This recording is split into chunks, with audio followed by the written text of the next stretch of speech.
Breaking news చూస్తున్నాం. AP cabinet కీలక నిర్ణయం తీసుకుంది. అన్నమయ్య జిల్లా కేంద్రంగా మారుస్తూ ఇటు రాయచోటి నుంచి మదనపల్లికి జిల్లా కేంద్రాన్ని మార్చారు.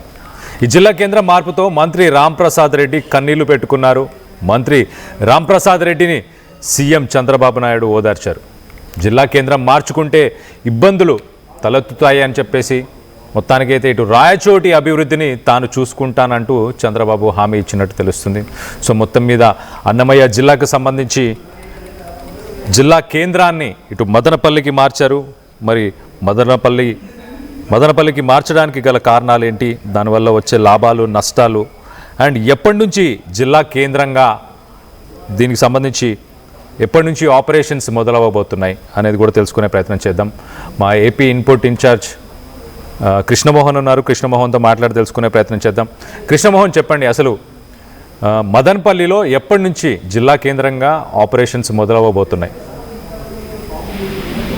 కళ్యాణ్, బేసిక్ గా ఈరోజు కేబినెట్ లో ముఖ్యమంత్రి చంద్రబాబు నాయుడు కొన్ని ప్రతిపాదనలకు ఆమోదం తెలుపుతూనే కొత్తగా 3 జిల్లాలకు పునర్విభజనకు కేబినెట్ ఆమోదం కూడా చేసేశారు. దీంట్లో బేసిక్ గా మదనపల్లి, మార్కాపురం, రంపచోడవరం జిల్లాల ఏర్పాటుకు ఒక రకంగా గ్రీన్ సిగ్నల్ ఇచ్చిందనేది చెప్పచ్చు. అంటే దీంతో ఇప్పుడు జిల్లాల సంఖ్య కూడా 28కి చేరే అవకాశం అయితే ఉంది.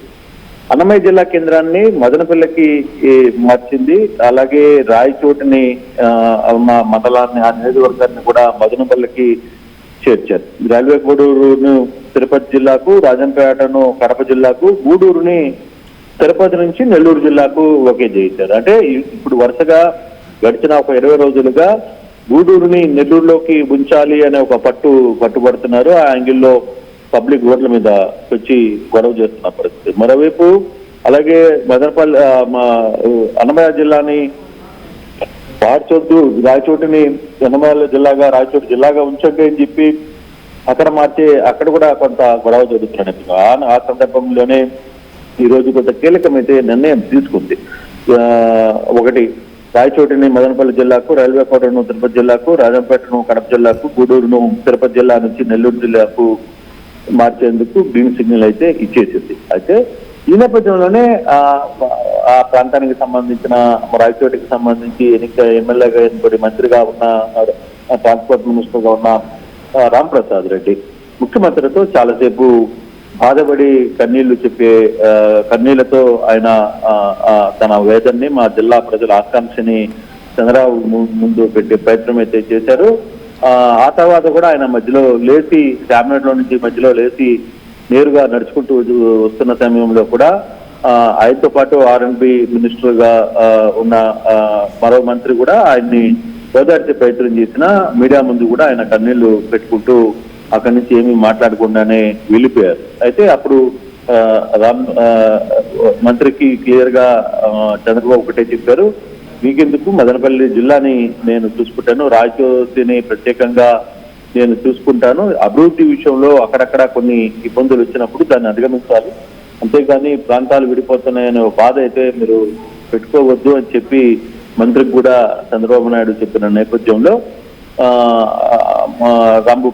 రాంప్రసాద్ రెడ్డి కన్నీటితో అక్కడి నుంచి బయటకు వస్తూ కూడా ఏడ్చుకుంటూ బయటకు వచ్చేసిన పరిస్థితిని కూడా మనం చూస్తున్నాం. సో ఆ సందర్భంగా ఆయన బయటకు వచ్చారు. ఇప్పటికి జిల్లాల పునర్విభజనకు సంబంధించిన అంశం అయితే క్లోజ్ అయినట్టే. దాదాపుగా ఇక నెల్లూరు జిల్లాలో కొన్ని ప్రాంతాలు తిరుపతి జిల్లాలో కలపడం, వాటి మీద చర్చ జరిగే అవకాశం అయితే ఉంది. కానీ 3 కొత్త జిల్లాలు ఏర్పడడానికి కేబినెట్ అయితే నిర్ణయం తీసుకుంది. ఆ సందర్భంగానే మంత్రి రాంప్రసాద్ రెడ్డి కన్నీటిపరమైన పరిస్థితి అయితే కనబడుతుంది. కళ్యాణ్, రైట్ కృష్ణమోహన్, దీనికి సంబంధించి పబ్లిక్ నుంచి ఎలాంటి రియాక్షన్స్ వచ్చాయి? ఇటు మదనపల్లికి సంబంధించి కావచ్చు, ఇటు రాయచోటి నుంచి కానీ.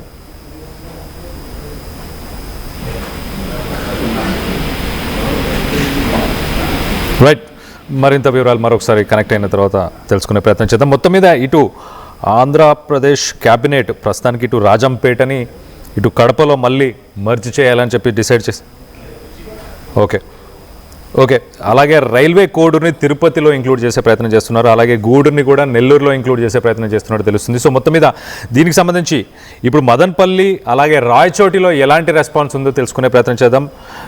కృష్ణమోహన్, మదనపల్లి అలాగే రాయచోటి ఈ రెండు ప్లేసెస్లో ఇప్పుడు దీనిపై పబ్లిక్ ఎలా స్పందించారు? అంటే బేసిక్ గా అన్నమయ్య జిల్లా నుంచి మదనపల్లి జిల్లాగా మారడం వల్ల ఒక పక్క మదనపల్లి వాసులు హ్యాపీగా ఉన్న రాయచోటి, రాజంపేట అలాగే రైల్వే గూడూరు తిరుపతిలో టచ్ చేయడం వల్ల కొంత ఇబ్బందులు వస్తున్నాయి అనే ఒక చర్చ అయితే ఉంటుంది. కానీ కొన్ని ప్రాంతాలు ఇప్పుడు మనం చూసుకుంటే గూడూరు గతంలో తిరుపతిలో ఉంది, కానీ వాళ్ళు చాలా రోజుల నుంచి మేము నెల్లూరులోనే ఉంటాం, ఆనుకొని ఉంది మాకు నెల్లూరు, మీరు గూడూరుకి ఎందుకు పంపిస్తారని చెప్పి ఆయన చెప్పే ప్రయత్నం చేసినప్పుడు ఆయన నెల్లూరుకి వచ్చే ప్రయత్నం కూడా చేశారు. సో ఆ సందర్భంగా నెల్లూరు జిల్లాకి వచ్చిన గూడూరు వాసులు ఈ రోజు హ్యాపీగా ఉన్నారు. కాకపోతే మదనపల్లి వాళ్ళ రియాక్షన్ ఎలా ఉంటుందనేది చూడాలి. ఇప్పుడే క్యాబినెట్ అయింది కాబట్టి దాని వర్షం జరుగుతుంది. కానీ ఇటీవల దీనికి సంబంధించి మదనపల్లి, రాయచోటి సందర్భాల్లో అక్కడ కొన్ని అబ్జెక్షన్స్ వస్తున్నాయి. రాబోయే రోజుల్లో అంటే రేపు ఈ రోజు కొంత ప్రజలందరికీ తెలిసే అవకాశం ఉంటుంది కాబట్టి దీని మీద ఏ విధంగా స్పందిస్తారా అనేది మనం చూడాల్సిన పరిస్థితి అయితే ఉంది. Kalyan. Right Krishnamohan, thanks for the latest update. మొత్తం మీద ఏపీ క్యాబినెట్ తీసుకున్న ఈ నిర్ణయం ఇటు రాజంపేటని కడపలో కలపడం, అలాగే రైల్వే కోడును తిరుపతి డిస్టిక్, అలాగే గూడూరును నెల్లూరు జిల్లాలో. సో మొత్తం మీద ఈ మార్పులు చేర్పులు జనవరి 1 నుంచి మొదలు కాబోతున్నట్టు తెలుస్తుంది. So latest information. సో హెడ్ క్వార్టర్స్ని ప్రస్తుతానికి ఇటు రాయచోటు నుంచి మదనపల్లికి మార్చడం ద్వారా అడ్మినిస్ట్రేటివ్ క్యాపిటల్ ప్రస్తుతానికి అక్కడికి షిఫ్ట్ అవుతుంది. సో మదనపల్లిలో యుద్ధ ప్రాతిపదన ప్రస్తుతానికైతే ఇటు అక్కడ స్థానికంగా ఉన్న జిఎంఆర్ పాలిటెక్నికల్ కాలేజ్ కానీ అలాగే బీటీ కాలేజ్ ప్రిమిసెస్ వీటన్నిటిని కూడా అక్కడ అధికారులు పరిశీలిస్తున్నారు. అక్కడికి టెంపరీగా ఆ బిల్డింగ్స్ని వాడుకునే ప్రయత్నం చేయడానికి. సో మొత్తం మీద ఇటు రాయచోటు నుంచి మదనపల్లికి జిల్లా కేంద్రం మార్పు చేయడంతో ఇటు మంత్రి రాంప్రసాద్ రెడ్డి మాత్రం కన్నీళ్లు పెట్టుకున్న విజువల్స్ మనం చూడొచ్చు.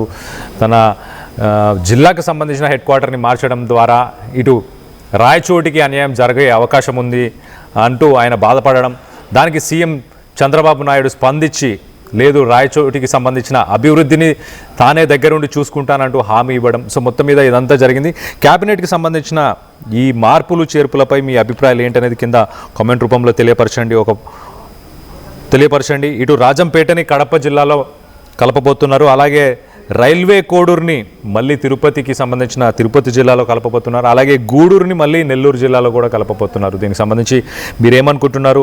మండలాలు అలాగే జిల్లాకి సంబంధించిన కేంద్రాలు వీటన్నిటి మార్పులు చేర్పుల గురించి మీ అభిప్రాయాలు ఏంటి అనేది కింద కామెంట్ రూపంలో తెలియపరచండి.